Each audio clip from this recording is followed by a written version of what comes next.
भय नहीं है मूल में अहंकार है। दूसरों की धारणा क्या होगी मेरे प्रति,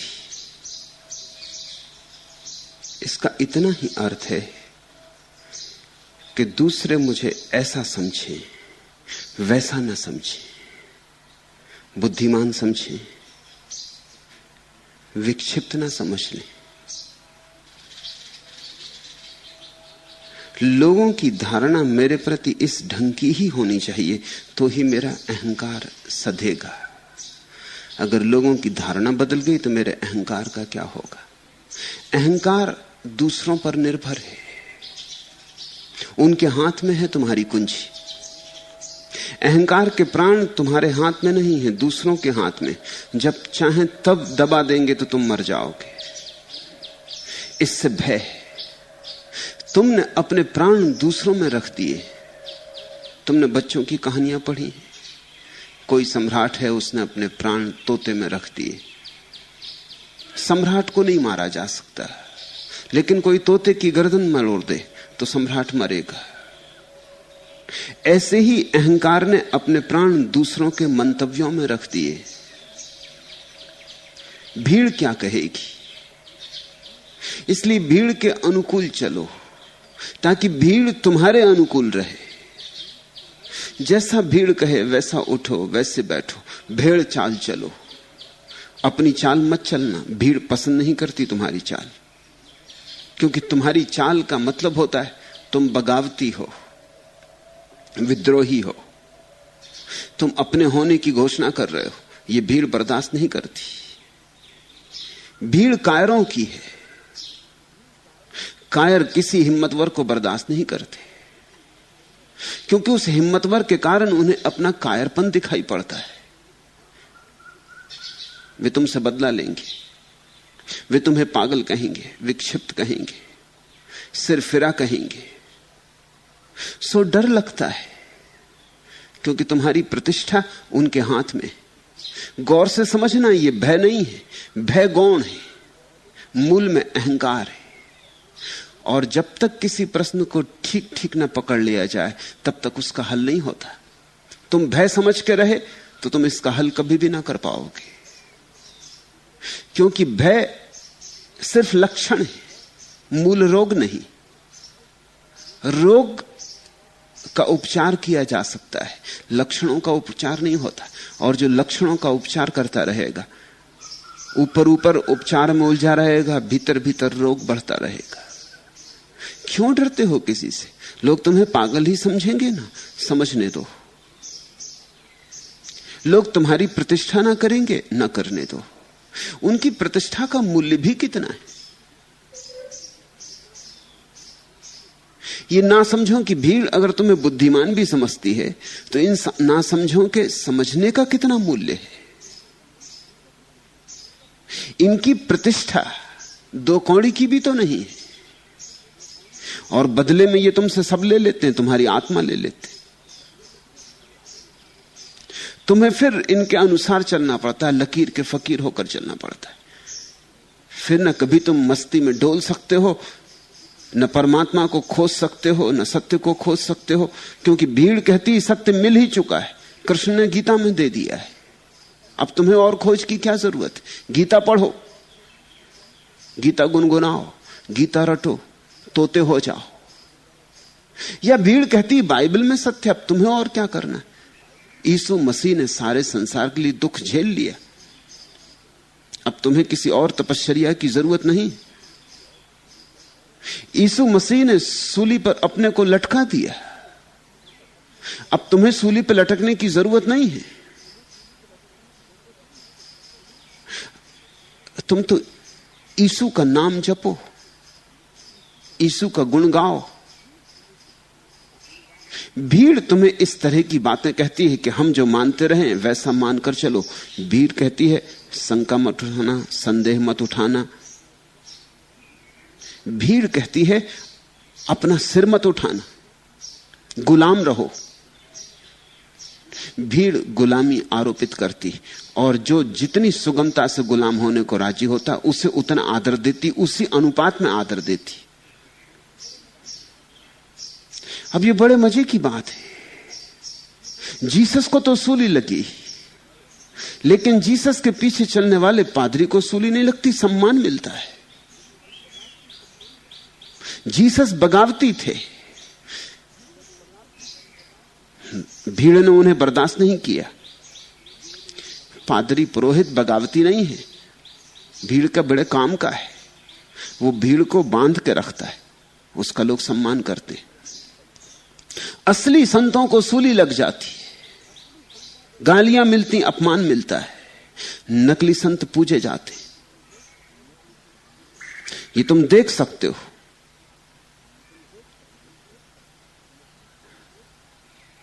नकली क्यों पूजा जाता है? नकली में खतरा नहीं है,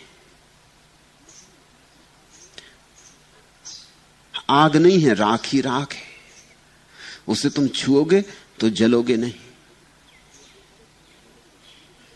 उससे तुम्हारे जीवन में चिंगारी नहीं पड़ेगी, उससे तुम्हारे जीवन में कोई रूपांतरण नहीं होगा। नकली सांत्वना है, संक्रांति नहीं, इसलिए नकली को आदर दिया जाता है, असली का अपमान किया जाता है, निंदा की जाती है, हजार लांछन लगाए जाते हैं। सत्य सदा सूली पर रहा है और असत्य सिंहासन पर। अगर तुम सिंहासन चाहते हो तो फिर तुम्हें गुलाम होना पड़ेगा। अगर तुम सत्य चाहते हो तो तुम्हें साहस, और एक ही साहस है इस जगत में, अपने अहंकार को छोड़ देने का साहस। फिर तुम मुक्त हो गए, फिर दुनिया में तुम्हें कोई बांध नहीं सकता।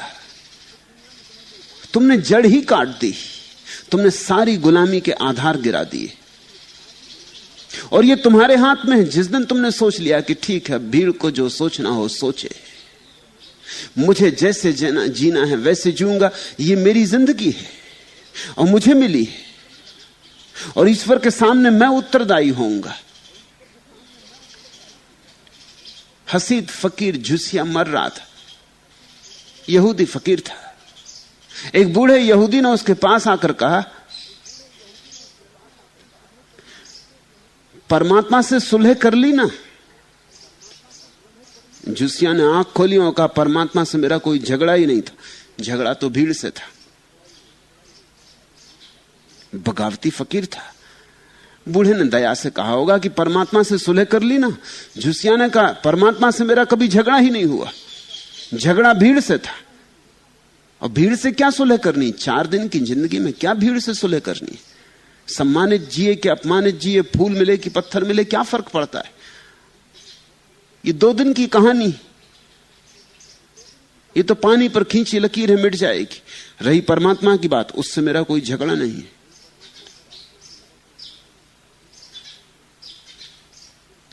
उस बूढ़े ने फिर भी करुणावश कहा, मोसेस का स्मरण करो, वही रक्षक है, मृत्यु करीब है। झुसिया हंसने लगा और झुसिया ने कहा कि मैं मर रहा हूं, अब तो मोसेस को मेरे बीच में मत लाओ, अब तो मुझे परमात्मा के आमने सामने सीधा होने दो।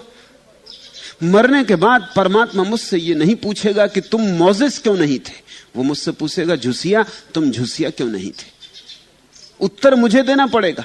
मुझे जीवन दिया था, इसका तुमने क्या किया? तुम इस जीवन में क्या फल लेकर आए? कौन सी परिपक्वता तुमने पाई? कौन सी गरिमा जानी? कौन से सत्य का उद्घाटन किया? कौन सा अनुभव लाए हो? वो मुझसे ये नहीं पूछेगा कि तुम मोसेस क्यों नहीं बन गए।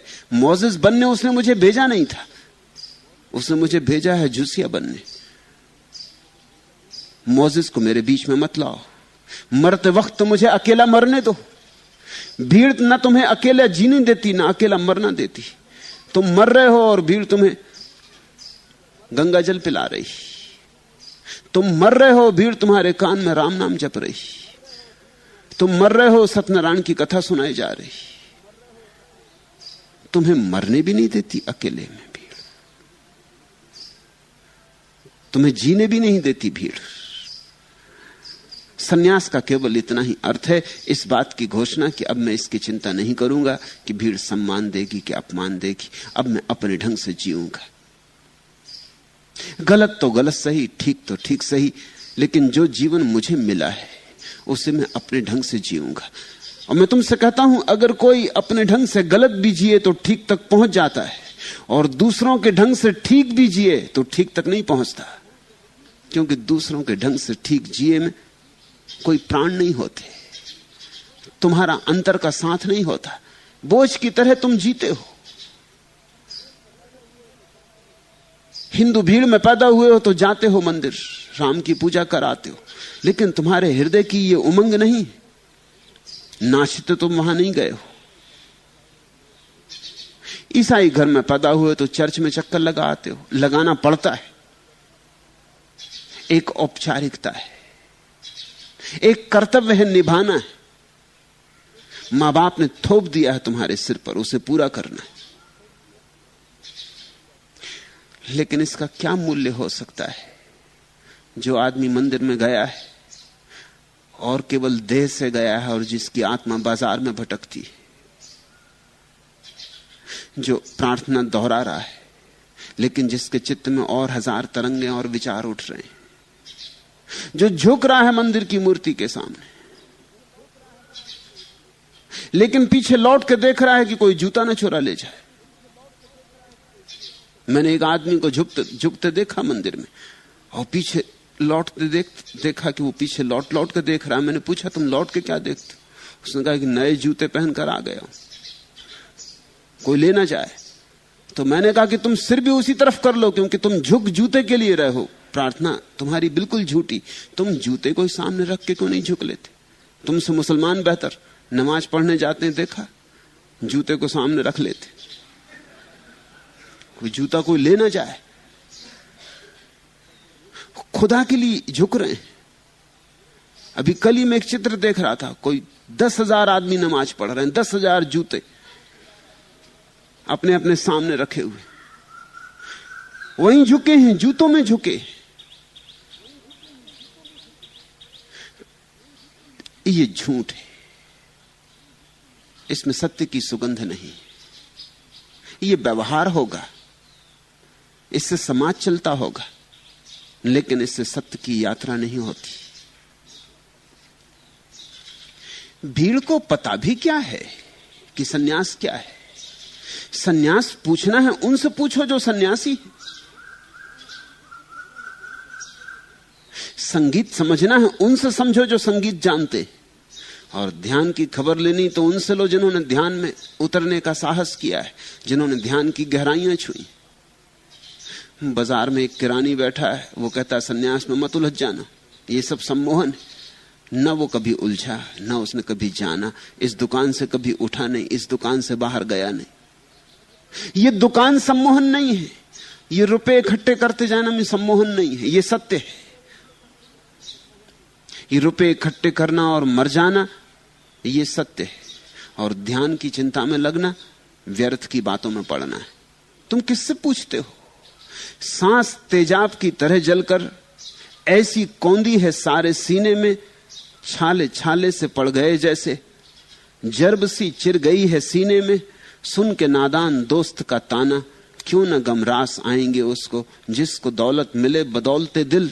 ऐसे लोगों का क्या करे कोई, नोच देते हैं जर्द चंपा को, जर्रे सोने के ढूंढा करते, और खुशबू वह उनकी चीज नहीं।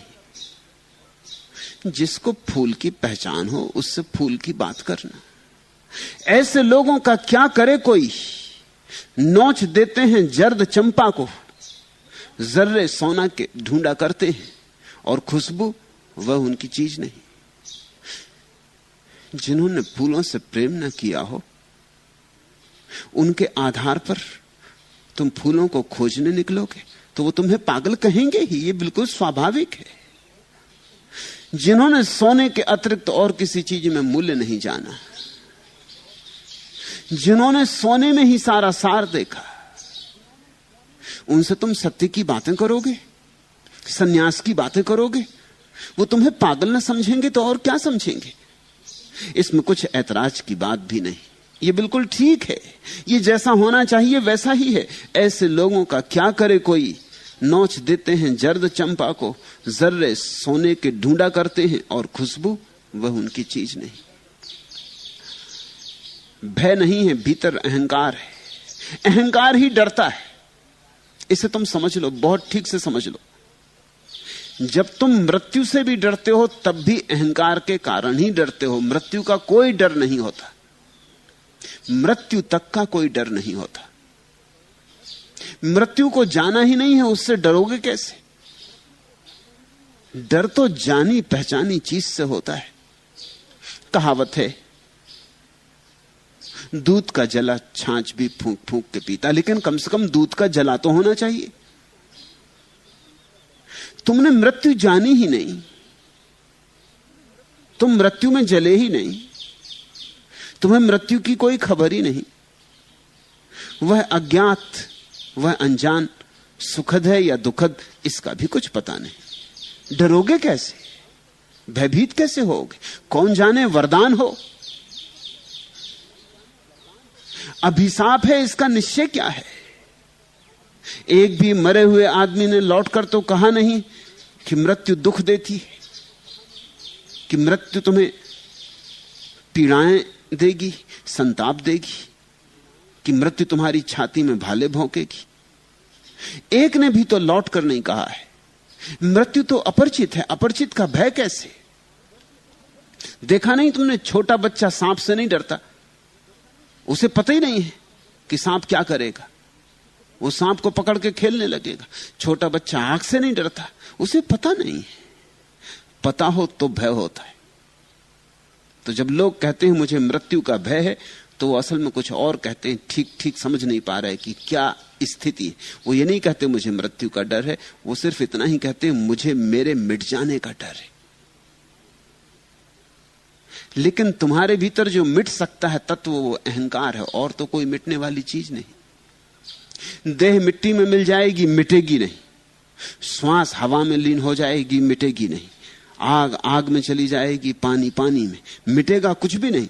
और तुम्हारे भीतर जो अंतरात्मा है उससे तुम्हारी पहचान नहीं है, वह भी मिटने वाली नहीं। जिन्होंने उसे जाना उन्होंने निरपवाद रूप से सदियों सदियों में एक ही बात कही कि वह शाश्वत है, अमृत है। कृष्ण ने कहा ना हन्नते हन्न माने शरीर है, शरीर के मरने से उसका मरना नहीं। नैनम दहति पाविका नैनम छिदंती शस्त्राणी ना हम दहति पावका। नहीं जलती जलाने से, नहीं छिदती शस्त्रों के भोंक देने से, वह अमर है। फिर मरता कौन है? सिर्फ ये झूठा अहंकार, ये जो तुमने अपनी धारणा बना ली कि मैं कौन हूं, ये नाम, ये रूप, ये यश, ये पद प्रतिष्ठा, ये मैं, बस यही मरता है। मृत्यु के भय में भी छिपा अहंकार है, समस्त भय के भीतर छिपा हुआ अहंकार है। और अगर तुम इसी भय और अहंकार में जिए तो निश्चित तुम बड़ी भयभीत दशा में जी रहे हो। तुम कुछ भी न जान पाओगे जो मृत्यु के पार है। जोखिम तो उठानी होगी, और सन्यास जोखिम है। नजर नवाज नजादा बदल न जाए कहीं, जरा सी बात है मुंह से निकल न जाए कहीं। वो देखते हैं तो लगता है नींव हिलती, मेरे बयान को बंदिश निकल न जाए कहीं। यूं मुझको खुद पे बहुत एतबार है, लेकिन ये बर्फ आंच के आगे पिघल न जाए कहीं। चले हवा तो किवाड़ों को बंद कर लेना, ये गर्म राख सरारों में ढल न जाए कहीं। तमाम रात तेरे मैगदे में मैं पी है, तमाम उम्र नशे में निकल न जाए कहीं। कभी मचान पे चढ़ने की आरजू उभरी, कभी ये डर की ये सीढ़ी फिसल न जाए कहीं। जब भी नया कदम उठाओगे, जब भी अज्ञात में उतरोगे, अनजान सागर में नाव खोलोगे, तो थोड़ा कंपन तो स्वाभाविक है, क्योंकि ज्ञात छूटता है, ज्ञात किनारा छूटता है, अज्ञात सागर में चले। लेकिन इसी कंपन के कारण रुक जाओगे तो यही किनारा तुम्हारी कब्र बन जाएगा। उस किनारे को कब पाओगे? फिर यही क्षुद्र जगत तुम्हारा सब कुछ हो जाएगा। फिर विराट की खोज पर कब निकलोगे? फिर इन्हीं सीमाओं में दबे दबे समाप्त हो जाओगे। असीम से पहचान करनी है, नहीं करनी है, और असीम में ही सुरक्षा है। अज्ञात को जान लेने में ही अमृतत्व का स्वाद है। सन्यास तो केवल एक भाव भंगिमा है कि मैं यात्रा पर जाता हूं, कि मैं जो ज्ञात है उसे दांव पर लगाता हूं, अज्ञात की तलाश में जाता हूं। जान लिया इस किनारे, पहचान लिया, कुछ पाया नहीं। देख लिए नाते रिश्ते, देख ली धन दौलत, देख ली पद प्रतिष्ठा, सब राख ही राख है। ऐसी प्रतीति जब तुम्हें सघन हो जाती तो फिर यहां रोकने को क्या है? फिर तुम यात्रा पर जा सकते हो। सन्यास यात्रा है, और जो सन्यास की यात्रा पर जाता है वही जीवित होता है। नहीं तो लोग मुर्दे की तरह जीते। फिर धीरे धीरे यहां का मौसम बदलने लगा है। वातावरण सो रहा था, अब आंख मलने लगा है। पिछले सफर की न पूछो, टूटा हुआ एक रथ है जो रुक गया था कहीं पर, फिर सांस चलने लगा है। हमको पता भी नहीं था वो आग ठंडी पड़ी थी जिस आग पर आज पानी सहसा उबलने लगा है। जो आदमी मर चुके थे मौजूद हैं इस सभा में। हर एक सच कल्पना से आगे निकलने लगा है।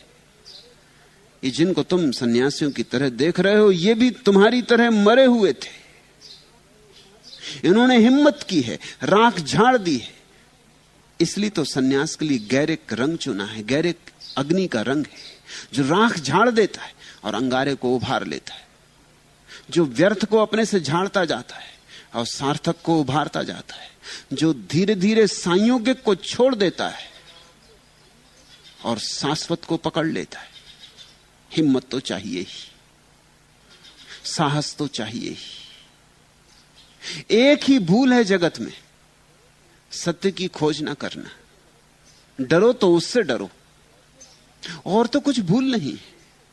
और थोड़ा कम कमाया कि ज्यादा कमाया, 10 लोगों ने नमस्कार की रास्ते पर की, 100 लोगों ने नमस्कार की, इसका मूल्य क्या है? सारा गांव तुम्हें नमस्कार करता रहे, इसको तुम कहां ले जाओगे? इससे संपदा नहीं बनेगी। जब मौत आएगी तो इससे तुम अपना बचाव ना कर सकोगे। ये सब तो यहीं पड़ा रह जाएगा। ये नमस्कार हैं, ये धन, ये दौलत, ये लोगों के ख्याल तुम्हारे संबंध में। मैं एक फकीर को जानता हूं, बूढ़े आदमी थे, अब तो मर गए। मैं जब छोटा था तब उनसे मेरी पहचान हुई। उनकी एक बात मुझे रुच गई, इसी से मेरा उनसे संबंध बना। वो जब सभा में बोलते थे तो किसी को ताली नहीं बजाने देते थे। अगर कभी लोग ताली बजाने तो बड़े नाराज हो जाते थे। जब मैंने पहली दफा ये देखा तो मैं बहुत हैरान हुआ, क्योंकि बोलने वाला चाहता लोग ताली बजाएं, बोलता ही इसलिए कि लोग ताली बजाएं, तालियां बजें इसका इंतजाम करके आता है। स्टालिन तो अपनी सभा में अपना छपा हुआ व्याख्यान बंटवा देता था। उसमें जगह जगह कहां कहां तालियां बजानी हैं उसका भी संकेत रहता था, तो लोग पढ़ लेते थे और जहां जहां ताली बजानी वहां ताली बजानी पड़ती थी। इस फकीर को मैंने नाराज होते देखा तो मैंने पूछा, मैं उत्सुक हो गया। मैंने पूछा बात क्या है? तो उन्होंने कहा बात यह है कि ना समझो कि ताली का मूल्य कितना। अगर ये ताली बजाते हैं तो उसका मतलब मैंने जरूर कोई गलत बात कही होगी। सही बात में तो ये ताली बजा ही नहीं सकते, सही का इन्हें पता ही नहीं। ये बात मुझे रुच गई, ये बात बड़ी प्यारी लगी। ये आदमी कुछ जानता है। उसने कहा कि ना समझ जब भी ताली बजाते तो मुझे नाराजगी होती। नाराजगी ये होती कि जरूर मैंने कोई गलत बात कह दी। इन पे नाराज नहीं होता, अपने पे नाराज होता कि जरूर कोई बात कह दी जो इनकी बुद्धि को भी जच रही, जिनके पास बुद्धि है ही नहीं, इनको जच रही, तो मैंने जरूर कोई बुद्धिहीनता की बात कह दी। उससे दुखी होता हूं, उससे नाराज होता हूं। सत्य तो इनकी समझ में आएगा क्या? असत्य में पगे हैं, असत्य ही समझ में आता है। छोड़ो इनकी फिक्र और ख्याल से समझ लो, भय ऊपर ऊपर है, भीतर अहंकार। जिस दिन अहंकार को उतार कर रख दोगे फिर क्या फिक्र है? लोग पागल ही कहेंगे ना, तो कहने दो। इन्होंने बुद्ध को पागल कहा है, इन्होंने कबीर को पागल कहा है, इन्होंने सुकरात को पागल कहा है। तुम सौभाग्यशाली हो अगर ये तुम्हें भी पागल कहें। तुम धन्य भागियों की परंपरा के हिस्से हो जाओगे। तुम बुद्ध, महावीर और कृष्ण की श्रृंखला में खड़े हो जाओगे। वे सब पागल थे। इस भीड़ ने उन सबको ही पागल कहा है। और ये भीड़ बड़ी अद्भुत है। पहले पागल कहती है, फिर जब आदमी मर जाता तो पूजा करती। ये भीड़ मुर्दों की पूजा करती, जीवंत का विरोध करती। ये इसके सदा की आदत है।